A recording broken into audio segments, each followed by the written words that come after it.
Bismillahirrahmanirrahim. Assalamualaikum warahmatullahi wabarakatuh. Innal hamdalillah nahmaduhu wa nasta'inuhu wa nastaghfiruhu wa nastahdihi wa na'udzu billahi min shururi anfusina wa sayyiati a'malina. May yahdihillahu fala mudilla lahu wa may yudlilhu fala hadiya lahu. Asyhadu an la ilaha illallah wahdahu la syarika lahu wa asyhadu anna Muhammadan abduhu wa rasuluhu alladzi la nabiyya wa la rasula ba'dah. Qala ta'ala ya ayyuhalladzina amanu ittaqullaha haqqa tuqatih wa la tamutunna illa wa antum muslimun. Allahumma inna nas'aluka ilman nafi'a wa rizqan tayyiba wa amalan mutaqabbala. Amma ba'd, kaum muslimin dan muslimat, hadirin hadirat, al-mustami'in wal mustami'at, al-musyahidin wal musyahidat, hafizakumullahu wa ra'akum. Alhamdulillah, puji dan syukur kepada Allah Subhanahu wa taala atas limpahan nikmat dan karunia yang Allah berikan kepada kita semuanya. Pagi ini kembali kita dipertemukan Allah di majlis yang mulia ini, majlis ilmu, di tempat yang paling baik di muka bumi, rumah Allah tabaraka wa taala. Mudah-mudahan kehadiran kita, duduknya kita di majlis ini membawa kebaikan, memberikan manfaat dalam kehidupan kita semuanya. Kemudian kita mengucapkan salawat dan salam untuk Nabi kita Muhammad alaihi salatu wassalam. Mudah-mudahan kita mendapatkan syafaatnya pada hari kiamat kelak, pada hari tidak bergunanya harta dan kekayaan, dan tidak lagi bisa kita banggakan anak dan keturunan, kecuali orang-orang yang datang kepada Allah dengan hati yang penuh dengan keimanan, jauh dari kesyirikan dan jauh daripada maksiat dan kemungkaran. Ikhwah fillah, kaum muslimin dan muslimat, kita melanjutkan pembahasan tentang syarah Risalati Fadlil Islam. Pada pagi ini kita melanjutkan pada halaman yang ke-75, ya. Halaman ke-75, dalam pembahasan, ya, masih dalam pembahasan masuk kepada Islam, masih dalam pembahasan bab yang ke-7, masuk kepada Islam secara totalitas dan meninggalkan agama selainnya. Adapun pembahasan di halaman 75 ini ada kaitan dengan halaman 74. Kita ulang sedikit. Qala sahibul matan, ya, Syekh Muhammad bin Abdul Wahab berkata, "Falyata'ammal mu'min," hendaklah seorang mukmin, ya, alladzi yarju liqa Allahi, yang berharap untuk bertemu dengan Allah, dengan keyakinannya, dengan keimanannya, ya, maka hendaklah memperhatikan kalamus sadiqil masduq fi hadzal maqam. Dalam memperhatikan perkataan as-sadiqul masduq, yakni Rasulullah SAW, ya, fi hadzal maqam khususan, secara khusus, ya, qaulahu amma ma ana alaihi wa ashabi. Ini yang harus diperhatikan, kata Syekh Muhammad bin Abdul Wahab, ma ana alaihi wa ashabi, ya, yaitu apa yang saya lakukan dan dilakukan oleh para sahabatku. Syekh Muhammad bin Abdul Wahab berpesan, hendaklah kita memperhatikan perkataan ini. Maka beliau melanjutkan pada halaman ke-75, silakan untuk diikuti, ya, di monitor. Ya li hadhil mau'izati, ya, law wafaqat minal qulubi hayatan. Ini kata beliau, alangkah pendapat ini atau perkataan ini memiliki nasihat, ya, memiliki nasihat, pelajaran. Law wafaqat minal qulubi hayatan. Kalau nasihat ini, ya, masuk ke dalam hati, atau nasihat ini, ya, bertepatan dengan dari hati, hayatan, maka hati itu akan hidup. Hati itu akan hidup.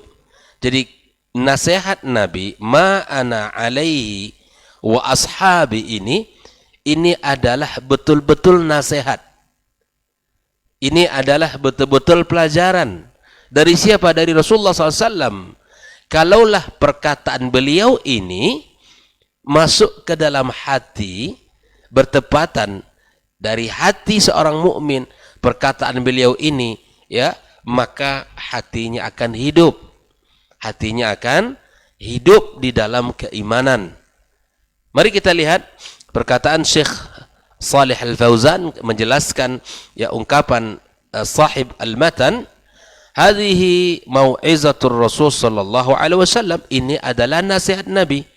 Nasihat Rasulullah sallallahu alaihi wasallam. Ya, hadhi itu maksud tadi ma ana alaihi wa ashabi, itu harus diperhatikan orang. Kalau ini masuk ke dalam hati kita atau bertepatan dari hati kita, hati kita akan hidup, ya. Kalau kita beragama di atas perkataan apa yang dikatakan Nabi ini, hati kita akan hidup. La wafaqat minal qulubi hayatan, kalaulah ya dia bertepatan dari hati, maka dia akan hidup. Lakana lil qulubi ma'aha sya'nun, maka hati punya kondisi tertentu. Bil i'tibari, hati akan bisa mengambil i'tibar, hati akan bisa mengambil pelajaran. Wal imtithali, hati akan bisa menjalankan perintah-perintah.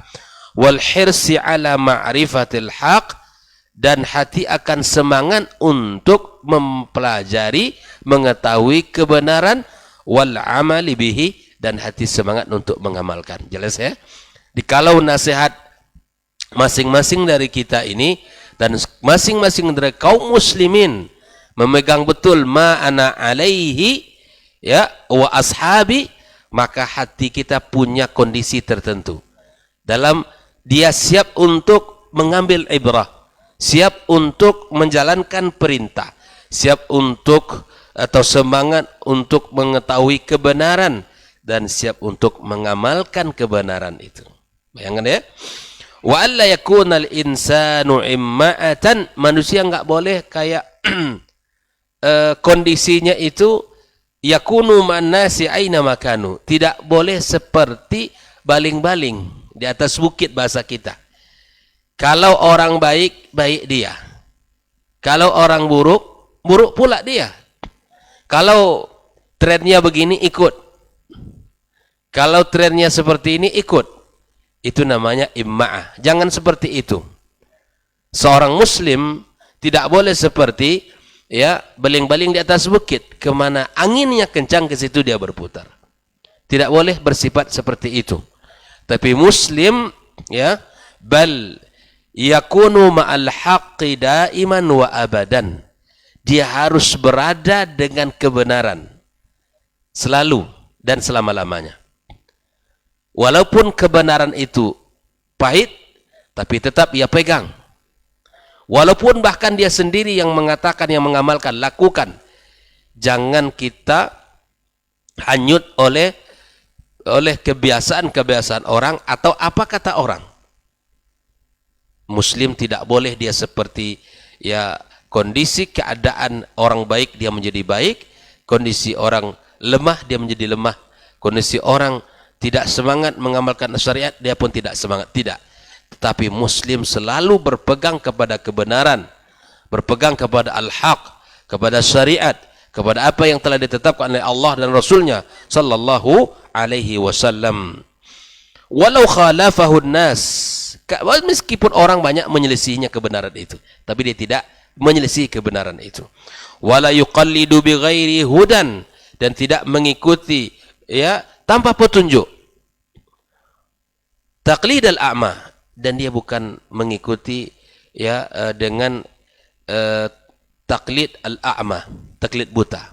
Tidak. Muslim, mukmin, dia berpijak di atas dalil, berpijak di atas pondasi yang kuat, pegangannya adalah dalil beragama itu. Jadi siapapun di antara kita yang beragama di atas dalil, insya Allah selamat. Karena memakai petunjuk, dan petunjuk yang dipakai bukan sembarangan. tetapi petunjuk Rasulullah sallallahu alaihi wasallam. Ini harus dipakai. Ya. Alaihi aya'rifal haq awalan. Cari kebenaran dulu. Cari kebenaran, engkau akan tahu hal yang batil. Kenali sunnah Rasulullah, semangat mempelajarinya, engkau akan tahu mana yang bid'ah. Jelas ya? Alaihi aya'rifal haqqa awalan. Cari kebenaran. Dalam bab ibadah, dalam bab akidah. Cari kebenaran, cari dalil. Semangati diri untuk belajar. Ya. Bentengin diri dari kesyirikan, cari terus. Dengan mengetahui kebenaran, ya, thumma ya'malu bihi, kemudian mengamalkan. Nah, setelah kita belajar, step berikutnya adalah mengamalkan. Wa yad'u ilaihi. Setelah itu kita mengajak orang, menyampaikan kebenaran. Begitu seterusnya. Cari kebenaran, amalkan, ajak orang untuk mengamalkan kebenaran itu. Itulah Islam. Hadza huwal wajib ala kulli muslim. Ini yang wajib bagi setiap muslim. Ini yang wajib bagi setiap muslim dengan melakukan 3 langkah ini. Cari kebenaran, kemudian amalkan kebenaran itu, setelahnya ajak orang untuk melakukan kebenaran itu. Atau sampaikan, dakwahkan kebenaran itu. Amma an taqul, adapun ada yang mengatakan, kau mengatakan, da'un nasa ala ma hum alaihi. Nah, ini. Biarkan orang sesuai dengan apa yang mereka inginkan. Ini syubhat. Akhi, biarkan dia mengamalkan apa yang ia yakini. Nah, itu ya. Biarkan dia mengerjakan ibadah sesuai yang ia yakini. Sesuai apa yang ia fahami. Ya. Da'un nasa ala ma hum alaihi. Tinggalkan mereka, biarkan mereka mengamalkan ya apa yang mereka pahami. Lalu kita melakukan ini, mengamalkan sebuah perkataan hurriyatur ra'yi, sebuah ungkapan bebas orang berfikir, bebas orang untuk melakukan sesuatu, mengatakan sesuatu. Ar-ra'yu war-ra'yil akhar, ya, bahwa perkataan atau pendapat dan pendapat yang lain, ya. La tahjuru 'alan nas. Jangan halangi orang deh. Biarkan mereka melakukan kebiasaan itu, ibadahnya seperti itu. Wala tudayyiqu 'alaihim. Jangan persempit orang, jangan persulit orang. Engkau sampaikan itu nanti orang berpecah belah. Sampaikan itu orang nanti ya bermusuhan. Nah, ini harus kita hindari perkataan ini. Al-haq mesti disampaikan, ya. Kebenaran mesti didakwahkan. Ya, kebenaran mesti diamalkan. Kebenaran yang benar, betul-betul sesuai dengan syariat mesti kita perjuangkan. Enggak boleh kita diam, Pak Yogi. Makanya ketika kebenaran itu didiamkan, tidak didakwahkan, disiarkan, maka kebatilan seakan-akan menjadi sebuah kebenaran. Kalau ada orang membiarkan, jangan engkau bicara tentang bid'ah, jangan bicara tentang perkara-perkara yang bikin orang pusing kepala, jangan bicara sesuatu yang membuat orang berpecah belah. Ya akhi, as-sunnah pasti menyatukan, dan amalan bid'ah pasti memecahkan. Al-haq pasti merekatkan, al-batil pasti mencerai-beraikan. Itu sudah menjadi sebuah kaidah dia. Al-haq pasti menenangkan, al-batil pasti membuat hati kita selalu merasa resah dan gelisah. Ya kan? Sebagaimana kejujuran membawa kepada kebaikan dan dusta membawa kepada keburukan. Kejujuran membawa kita kepada surga dan dusta membawa kita kepada neraka. Jalan mana yang Anda pilih? Jalan mana yang kita pegang? Jalan mana yang kita ambil? Akhi fillah.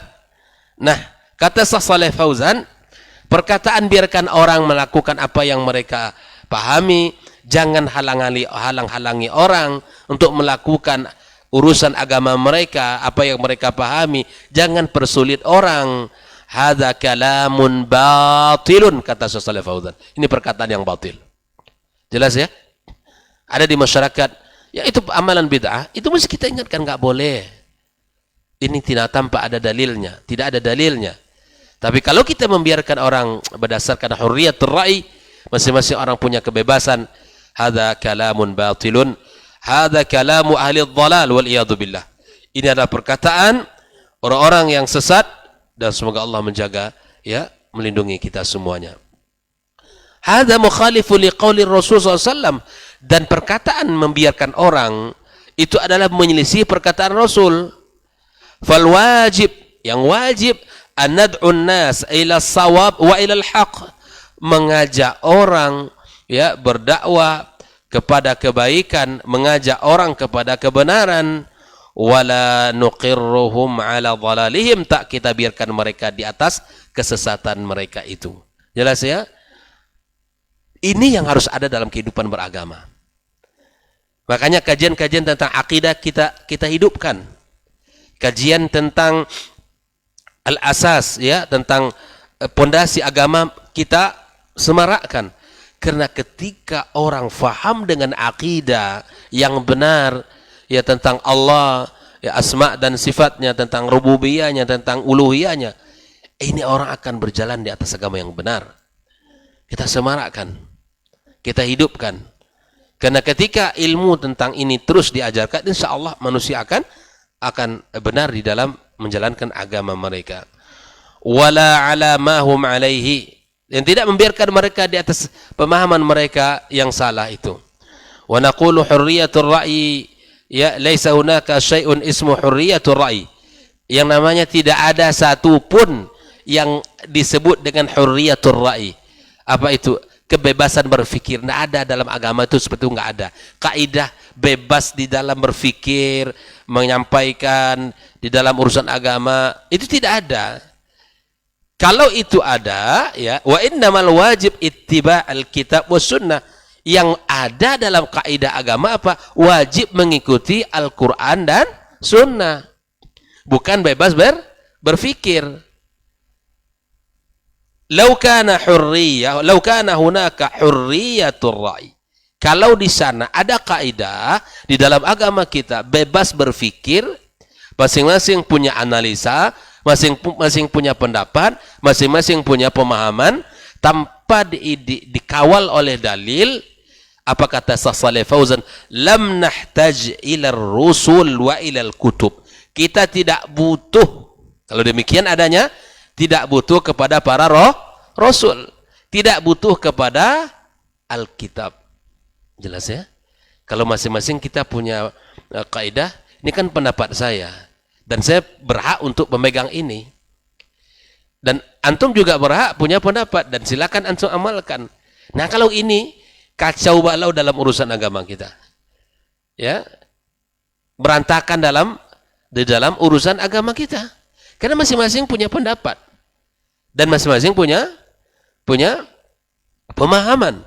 Nah, kalau ini adanya, kata Syekh Shalih Fauzan, tidak perlu kita, ya, diutus oleh Allah para rasul, tidak perlu kita diturunkan Alkitab. Nah, ikhwafillah, bal kullun yattabi' ra'yahu wa aqlahu, ya, dan masing-masing, bal kullu yattabi' ra'yahu wa aqlahu, masing-masing mengikuti pendapat dan akalnya. Farra'yu idza khalafa al-wahya yajibu ayyutrak. Perhatikan kaidah ini, kata Syekh Shalih Fauzan, catat baik-baik. Farra'yu, apabila pendapat, idza khalafa al-wahya, dia menyelisihi wahyu, pendapat kita menyelisihi Al-Quran, menyelisihi hadis Nabi SAW, yajib ayyutrak, maka wajib untuk ditinggalkan pendapat kita, ya. Amma idza wafaqal wahya falhamdulillah, namun pendapat kita sesuai dengan wahyu, maka segala puji bagi Allah. Ini nikmat sekali. Nah, ini kan kalaulah masing-masing kita memahami nasihat Nabi tadi, ma'ana alaihi wa ashabi, Maka jika ada pendapat kita yang menyelisihi Al-Quran dan Sunnah, sudah kita mengatakan sami'na wa ata'na. Jangan katakan ini kan tidak sesuai dengan kejahatan hari ini.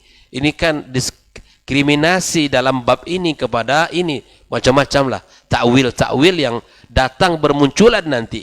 Kalau kita tidak mampu menundukkan akal kita di atas wahyu Allah tabaraka wa ta'ala.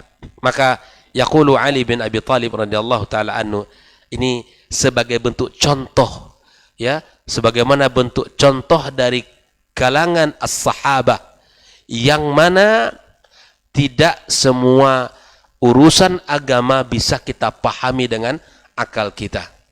Tidak semua perintah agama bisa ya kita pahami dengan logika kita. Apa kata beliau? Lau kana ad-dinu bir-ra'yi, kalaulah agama itu diukur dengan akal, dengan pendapat, ya, lakana asfalul khuffi aula bil mashi min a'la. Kalau agama itu bisa ya didasari dengan akal kita, dengan pendapat kita, maka yang paling berhak untuk diusap adalah yang paling bawah daripada khuf kita. Ya, afwan. Lau kana asfalul khufi aula bil masi min a'la.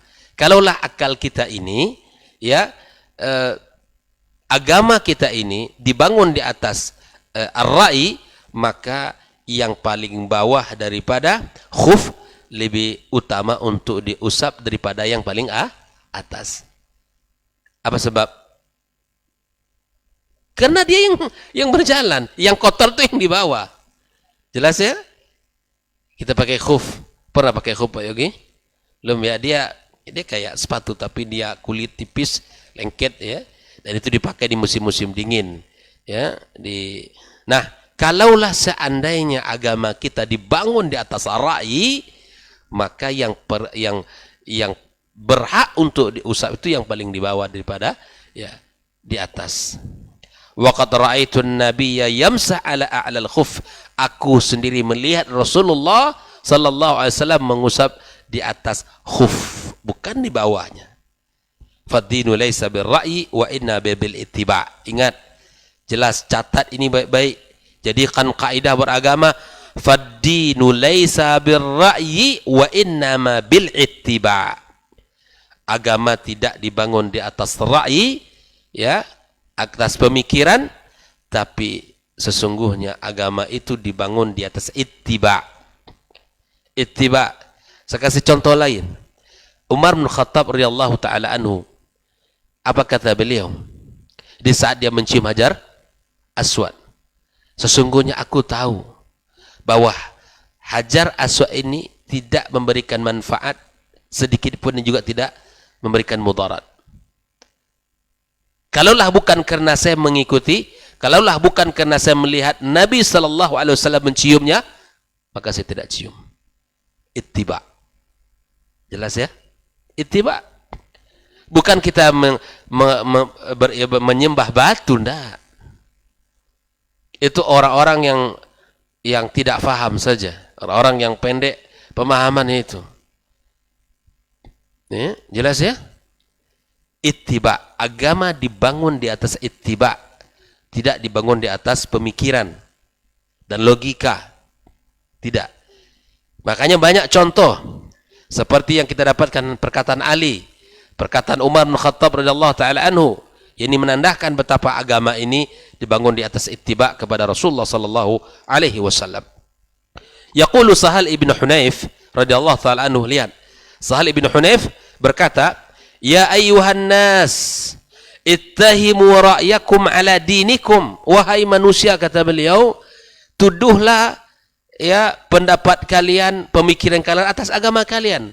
Artinya kalau ada nas Al-Quran dan sunnah Nabi tidak sesuai dengan apa yang kita pahami, yang kita salahkan mana? Akal kita. Subhanallah, akal kita tak sampai rupanya memahami dia. Ya kan? Ittahimu ra'yakum ala dinikum.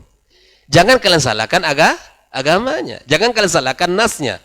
Ini luar biasa perkataan Sahal bin Hunayf ini ya. Wahai manusia, kata beliau, tuduhlah pendapat kalian, salahkan pendapat kalian, pemikiran kalian, ya, jangan kalian salahkan agama kalian. Hari ini sangat kita butuh kaidah begini nih ikhwah, karena dihidup di tengah-tengah syubhat yang gelombangnya luar biasa, syahwat dan syubhat ya, itu luar biasa. Maka kita butuh perkataan-perkataan para sahabat seperti ini, dan kita butuh ya panduan dari Nabi kita SAW, ya ma'na alaihi wa ashabi. Ya, kata Syekh Shalih Al-Fauzan, walaysa fad-dinu laysa bir-ra'yi wa inna bil ittiba'. Ya, seperti kata Hunayf, Sahal ibn Hunayf ini pula, ya ayyuhan nas ittahimu ra'yakum ala dinikum falaqad ra'aituni yawma abi jandal walau astati an arudda amra rasulillah laradatu. Telah aku perlihatkan diriku, aku telah punya pendapat pada hari Abi Jandal, dan andaikan aku mampu untuk menolak perintah Rasulullah SAW, aku tolak. Apa kisahnya? Wahada fi qissatil Hudaybiyah. Ini dalam perjanjian Hudaybiyah, lamma tamma sulhu bainan nabi wal musyrikin, tatkala terjadi kesepakatan antara orang nabi dan orang-orang musyrikin, wa kana min bunudi, di antara kesepakatan itu intinya apa? Coba lihat. Anna man ja'a minal kuffari ilal muslimina musliman yarudhul muslimuna ilaihim. Kalau ada orang kafir datang kepada kaum muslimin dan masuk Islam, maka dia dikembalikan kepada mereka. Jelas? Dikembalikan kepada orang kafir. Wa man dhahaba minal muslimina ilal kuffar la yarudunahu. Kalau ada di antara orang muslim pergi kepada orang-orang kafir, maka mereka tidak dikembalikan kepada kaum muslimin. Kira-kira secara logika antum adil apa tidak? Nah, adil. Maka di sini sulit Suhail ini menerimanya. Fasyaqqa hadza ala Sahal ya. Afwan, ala Sahal. Ya. Li'annahu la ya'riful awaqib. Dia tidak bisa melihat maqasid, hikmah di balik ketetapan Nabi SAW ini. Saya ulangi, gimana tadi? Bahwa kalau ada orang-orang kafir ya datang kepada kaum muslimin masuk Islam, maka dia dikembalikan kepada orang kafir, artinya dikembalikan ke kelompok mereka. Tapi kalau ada orang-orang muslimin yang berangkat bergabung dengan orang kafir, maka dia tidak dikembalikan kepada kaum muslimin. Ini sulit bagi Sahal untuk menerimanya. Nah, wan Nabi sallallahu alaihi wasallam yaqulu man dhahaba minna ilaihim fala khaira fihim. Orang muslim berangkat bergabung dengan orang kafir, maka sungguh dia tidak ada kebaikan padanya. Ya Allah, ini kaidah luar biasa ya. Ya, yakni man dhahaba minal muslimina ilal kufar, yang pergi dari orang-orang muslimin kepada orang kafir, la khaira fihi fala yarji. Tidak ada kebaikan, tidak dikembalikan, fala yurja. Wa man jaa minal musyrikin ilal muslimin warudduhu. Kalau ada orang-orang musyrikin bergabung kepada kaum muslim, dikembalikan, fa sayaj'alullahu lahu farajan wa makhraja, semoga Allah mencatat baginya jalan keluar, ya solusi. Wa may yattaqillah yaj'al lahu makhraja, yang bertakwa kepada Allah maka Allah berikan jalan keluar.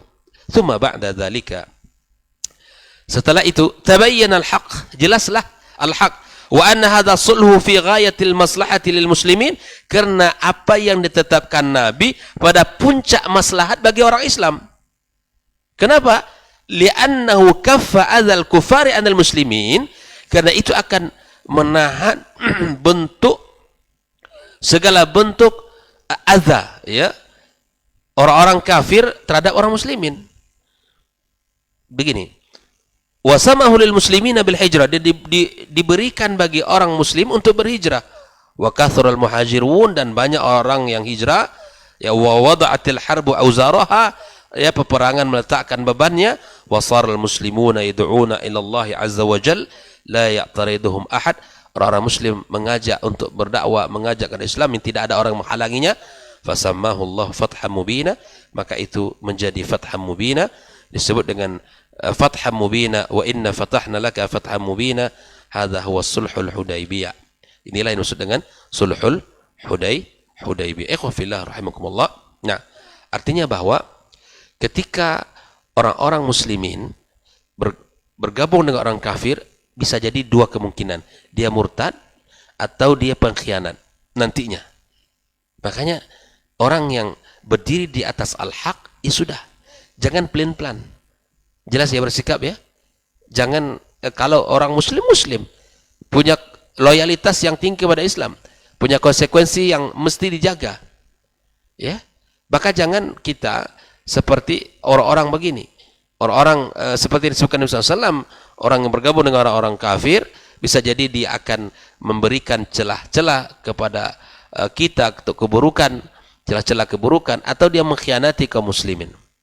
Tetapi orang kafir yang bergabung Islam dikembalikan, bisa jadi dia akan berdakwah di sana, di tengah-tengah siapa? Di tengah-tengah saudara-saudaranya, di tengah-tengah komunitas kaum musyrikin. Nah, inilah beberapa contoh yang telah diutarakan oleh Syekh Saleh Fauzan, bahwa agama tidak dibangun di atas pemikiran, tetapi dibangun di atas ittiba. Catat baik-baik ya ikhwafillah, ini kaidah kita di dalam beragama. Ya, beragama tidak dibangun di atas pemikiran, tapi dibangun di atas ittiba kepada Rasulullah Sallallahu Alaihi Wasallam. Sebagai contoh tadi adalah kisah Umar bin Khattab radhiyallahu taala anhu, bahwa kalaulah bukan karena melihat Nabi mencium hajar aswad, maka aku tidak cium. Kata Ali bin Abi Thalib, kalaulah seandainya agama dibangun atas pemikiran, maka khuf itu yang utama untuk diusap yang paling bawah. Tapi aku melihat Nabi SAW mengusapnya paling atas, maka aku ikuti. Jelas ya? Dan kemudian contoh ketiga adalah apa yang dikatakan oleh Sahal ibn Hunayf, yang ia katakan bahwa tuduhlah pemikiran kalian, ya, jangan kalian tuduh agama kalian yang salah, tapi pemikiran kita yang tidak sampai dan pemahaman kita yang tidak benar, nas pasti selalu di atas kebenaran. Ya, maka itu ikhwafillah rahimakumullah, selalulah kita memohon kepada Allah Subhanahu wa taala, kalaulah kita punya niat untuk mentakzim as-sunnah, mentakzimun nusus asy-syar'iyyah, insyaallah hal yang seperti ini mudah. Tapi kalau di pemikirannya tidak ada mentakzim nusus syar'iyyah, maka itu sulit untuk ditinggalkan. Makanya di antara sifat ahlul bid'ah, ya, ahlul bid'ah, maka mereka tidak mengagungkan nas-nas syar'i, tetapi mereka menuduh nas-nas syar'i itu. Akal mereka dahulukan, dan kemudian nas-nas syar'i yang mesti untuk diolah, untuk dipikirkan, untuk kemudian dianalisa lebih dalam. Jangan jadikan akal kita di atas nakal, ya, tetapi an-naql di atas akal kita. Jelas? Al-aqlu, akal, tidak boleh kita menjadikan di atas an-naqal, itu nas, tetapi an-naqlu, nas itu yang mesti kita dahulukan di atas akal kita. Jelas ya? Semoga Allah SWT memberikan pemahaman kepada kita. InsyaAllah kita lanjutkan ya hadis terakhir perkataan ini. InsyaAllah besok akan kita bahas bagaimana ya ternyata di antara umat ini akan ada ya menjalar penyakit hawa nafsu, sebagaimana menjalarnya penyakit rabies kepada orang yang telah terkena virusnya. Nah, bagaimana nanti insyaallah akan kita bahas pertemuan besok biiznillah ya, dan kita tutup majelis kita dengan doa kafaratul majlis. Subhanakallahumma wa bihamdik asyhadu an la ilaha illa anta astaghfiruka wa atubu ilaik. Wassalamualaikum warahmatullahi wabarakatuh.